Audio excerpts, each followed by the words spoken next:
So I just got out of theaters seeing the new 2022 Scream, as some would call it, Scream 5. As I've been doing lately, I will have spoilers at the end of the video, but I will give you ample warning before then. This film, obviously, it's January, and I had my suspicions because January is a very notorious dumping ground for really kind of crappy films. Overall, I think that its execution is actually quite good. The characters are well established. They're actually pretty likable. I think that they did what they should have done with Scream 4, which is supposed to be about remakes, where our usual cast kind of takes a back seat. And this new cast, which again, like I said, well-established characters, is able to kind of, take the helm on everything. It is a lot darker than the other Scream movies. But again, it was just different enough. And like I said, they did kind of do what I felt they should have done in Scream 4. It actually got me really invested. The movie got my hopes up because it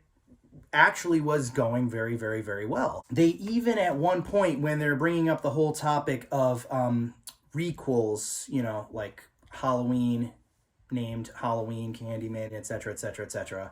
When they're going over that, they actually bring up kind of wokeness kind of creeping into films and being poorly written and shit like that. And I'm like, all right, yes, cool. I like this. This is good writing. I'm getting through this. There's some really brutal deaths. It is darker, but it's creative enough that I'm on board. They make a ballsy decision. The choice to have made this ballsy decision could go either way, but still, it kept me riveted. I truthfully didn't know what to expect. And leading up to the ending, I'm kind of like, wow, really anything could happen. Anything could happen here. And then I could make a flat out statement about the ending that doesn't give away specific spoilers, but I really want to get into the problem that I had with the movie, and for that, I need to get into spoilers. Normally speaking, I would say, shut the video off now if you don't want to hear spoilers. In this particular case,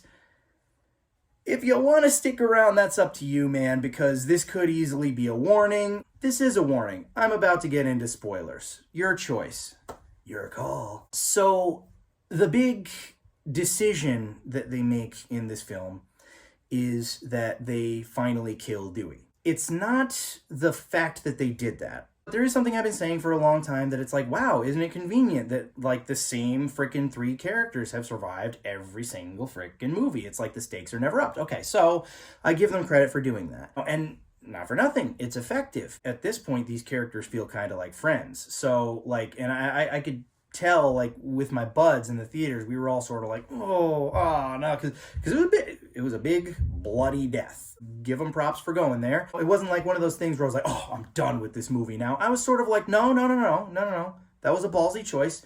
But here's the thing.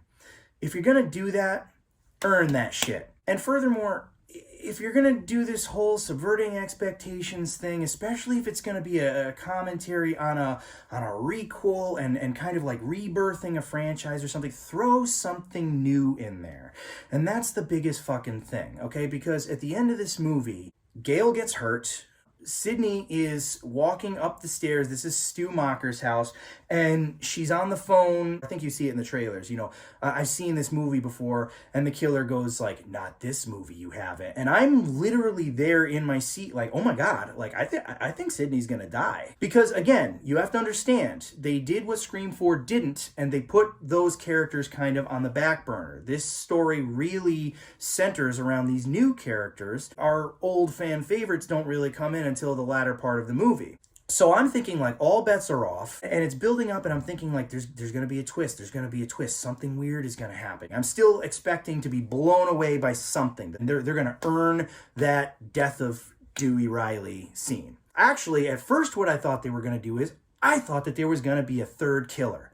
I thought that there was going to be a third killer, and not only that, but I speculated that it might have been Stu, because there was all this, is Matthew Lillard going to be in this movie? By the way, Matthew Lillard is not in the movie. However, Skeet Ulrich is, as the ghost of Billy Loomis, or the hallucination of Billy Loomis, and he's wearing the blood-stained white t-shirt that he had in the first Scream, and they, I'm assuming, digitally made him look like he was totally not a 30-year-old playing a high schooler again, because the main character is actually supposed to be his illegitimate daughter.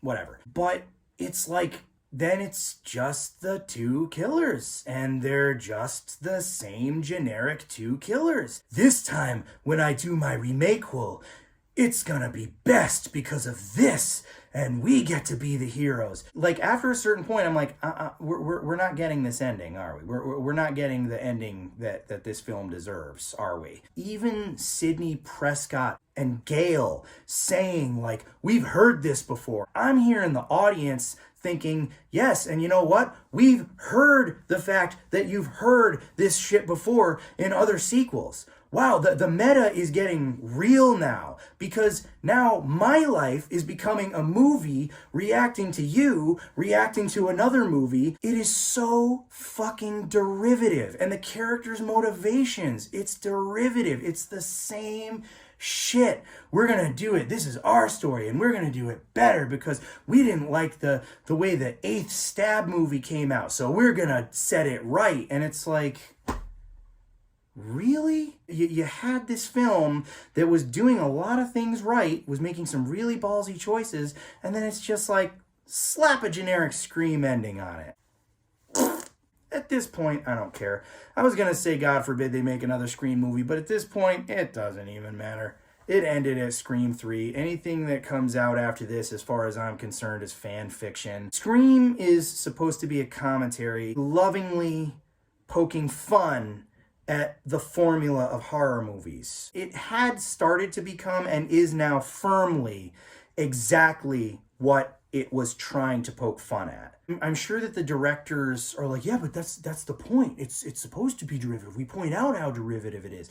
It's like, okay, well, it's getting derivative how many times you've pointed out how derivative it is. It's the same shit over and over again, but we lost really good character, and it just kind of felt like it wasn't worth it. Anyways, that's my thought on the movie. Comment below, let me know what you thought about it. But until next time, guys, that's all she wrote.